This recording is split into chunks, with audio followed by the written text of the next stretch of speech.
Hi everyone, I am going to show you today how to make meat pies. Now I didn't realize that a lot of the products that I'm using are Goya products. I'm using these for the first time. These are empanada dough. They're already made for you. I found them at the store. I usually make the dough myself, but I'm really thinking that this is going to cut all of this preparation time in half because I'm not going to have to make the dough. These you can put, it says here you can put them in the oven for baking. I usually fry mine. I prefer them in baked, but everybody that has tasted, I guess they just like them fried. I don't know. So what you're going to need is pepper, olives. Now the olives, you can omit them if you want, or you can put them. Some people don't like olives, so don't. If you don't like them, of course, don't put it. Garlic. You can use minced garlic. You can use fresh garlic. You can use garlic powder. I do not suggest you use garlic salt because then you can end up with a salty meat. This Goya Adobo is really good on everything. I went and got this, like these are bouillon cubes, but this is in a powder packet. And this flavor is beef because we're using ground beef. You can also buy this at the store. This comes in a box like this or bigger, orange, in an orange box. You can get that at, the ethnic sections of your store. Like I said, I didn't realize I had all these Goya products, and they're not sponsoring me or anything, but I find that I really do like their products. Ground meat, this is 80 by 20, and it is 2 pounds. Depending on how many you're gonna make, more or less meat. Onion, green pepper.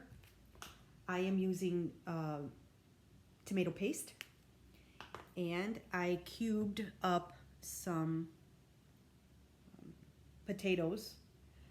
Now, if you don't know how to cube potatoes, I left 2 uncut just to show you how I do it.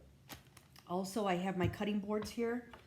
I'm not touching any meat or anything with it, so I usually use these cutting boards that my husband makes. See our logo right there. So if you're interested in cutting boards, you can leave me a message and we can surely get you one if you want. The pricing I don't know because I leave that up to my husband. He's the one that spends his time making them, so he has his prices for them. But if you want, they're really great cutting boards. He does some that are even fancier than this. He gets all this designs and stuff. Where he gets them from, I don't know. But if you want the cutting boards, let me know. So I'm going to cube this potato. And if you can see, I'm cutting it in half. Then I'm laying it down. Then I'm cutting, and then I turn it.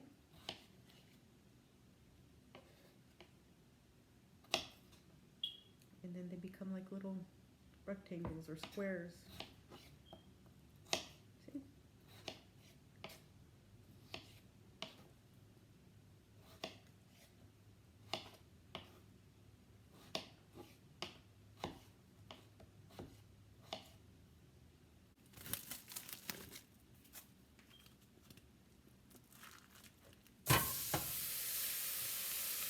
We're going to break that up in a minute.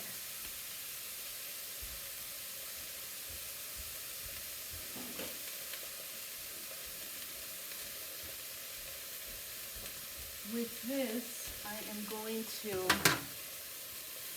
put it a little lower. I'm just going to sprinkle a little bit on there. I would say, I don't know, I don't know measurements really. I just put it where I think, that was probably a half a teaspoon. But with this, I am going to leave it on low. I'm going to break it up. Just put a little more. And again, this is adobo. So we're going to leave that on low, and then I'll bring you back over here. I cut up the potatoes, like I showed you that earlier. Now it's gonna be the onion. The onion, I kind of do it the same way as I do the potato. That way everything's the same size. I put one whole onion in there. Again, if you don't care for onions, some people don't mind the onion flavor, they just don't like biting into onions, use onion powder.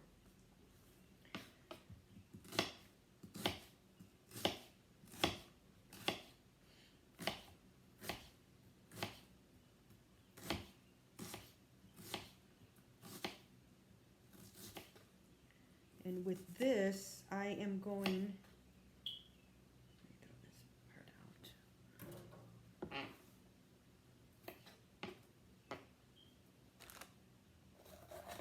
And green pepper. I'm gonna get all of the seeds and everything out of there.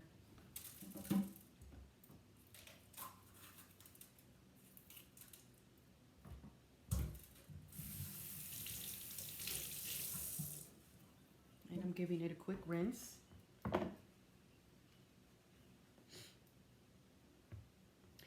And the reason why I'm showing you, I know it's a little tedious to sit here and show you how to cut up some vegetables, but there's people out there that are not very experienced cooks, and they truly don't know how to cut a vegetable, a certain vegetable or whatever. And so that's for those people that don't know how to cut vegetables. That's why I think this step is important. I know it's tedious to watch somebody cut this, but you know, it's for those people that don't have the skills and are trying to cook. And I was there once when I was younger. I did not know how my way around the kitchen whatsoever. So everything I've learned is trial and error, and I've learned a lot of skills because I love to cook. I couldn't spend all day in the kitchen. The only problem with it is it's only me and my husband now. I don't have anybody at home to cook for anymore, just me and him, so my meals have gotten smaller. The good thing about this is that once they're cooked, you can always freeze them, put them in some freezer bags and use them, warm them up on a day that you just don't know what you want to eat or you want a snack. These are great to make, like, a lot of them ahead of time. Kids tend to really like these a lot too. I know that my kids really loved them when they were younger. The only thing with that is that I would make them, they would eat them up so fast. We never had any in the freezer. So I would have to make them, and I used to make the dough. This is the first time I'm using this Goya empanada discs. It's the only thing I can call them. It's called dough for turnover pastries. So I'm excited about using that. I'm gonna put this into my ground meat. It's taking you with me. I'm gonna put this into my ground meat. I wish you could see it. See? There. I'm gonna use probably about 2 tablespoons, heaping tablespoon.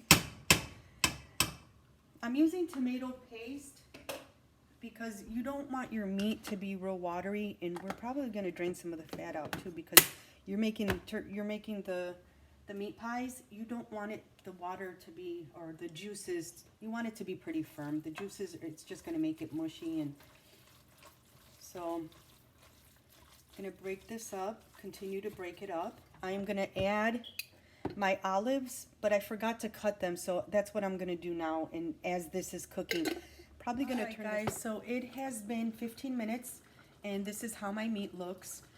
I did add a half a cup of water because my potatoes still are not done yet, so I'm just going to continue to let it cook while I show you how to roll out the dough. So I'm just going to let it cook. Just going to keep it on medium and let it cook, and I'm going to take you over here with me. Now what I did find out, which is pretty awesome, is that these things, these Goya dough, empanada dough, they actually come, which I was very happy, they come individually wrapped. See, they put paper in between each of them, which is pretty cool. They're a little thick for me, so I am going to roll them out. And as you can see, I changed my cutting board because I'm going to be handling meat now with the meat and putting meat on here. So I don't like using a wood cutting board when I handle meat. I only cut vegetables on it. So I put a little bit of flour and put this down, and I'm just going to roll it. Just roll it out for me to grab them and work.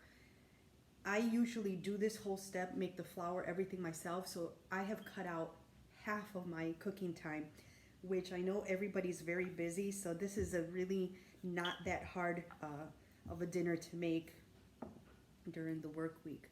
So I'm gonna grab probably about 2 to 3 spoons of, and that's the wrong spoon to use. I need a bigger spoon, because then I'm just going to be dropping stuff. I would say probably 3 spoons would be good.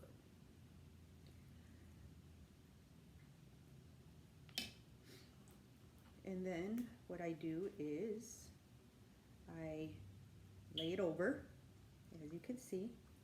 I lay it over, and with flour or with water and a fork, I just kind of crimp the edges, and I repeat this until all my dough is, or my meat is gone, whichever goes first. Also with this kind of meat, and then I put it on the, I don't oil it or anything, and I grab it ever so gently,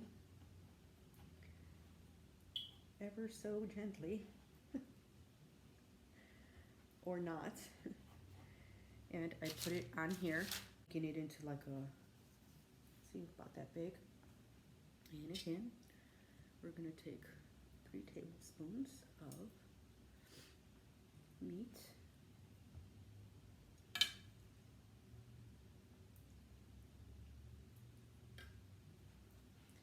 and take it over, crimp the edges with your fork, or you don't even have to do that, you could do it with your fingers. And if you need more water, just get more water. You can also put an egg wash on it too, so it can turn brown on the outside. Like I said, you can fry these if you want. I like them baked, but a lot of people like them fried. But yeah, that's how I do it until all the dough is gone. So that's how it's gonna look. When I'm baking them, I don't have them touching, and I bake them at 400 for probably about 15 minutes. I would say about 15-20 minutes. I keep checking them to see how brown they are. All right, so the meat pies are done. What I did was, here, let me show you. This one here is the one that I baked in the oven. So all of them kind of look like this. I accidentally left them on the bottom rack. Don't put them on the bottom, the lowest rack. Put them in the middle, and then they won't come out so burnt like this. And then I went ahead and took it upon myself to make one and fry it, so you see how it looks. See, so the difference, there is a difference, and there's also a difference in taste. The dough tastes different. Most people like this one fried up. I like this one because I don't like the greasy flavor, and I don't like to mess up my stove too much, because I don't like frying stuff on my stove. So I hope you like it. I hope that you try this recipe.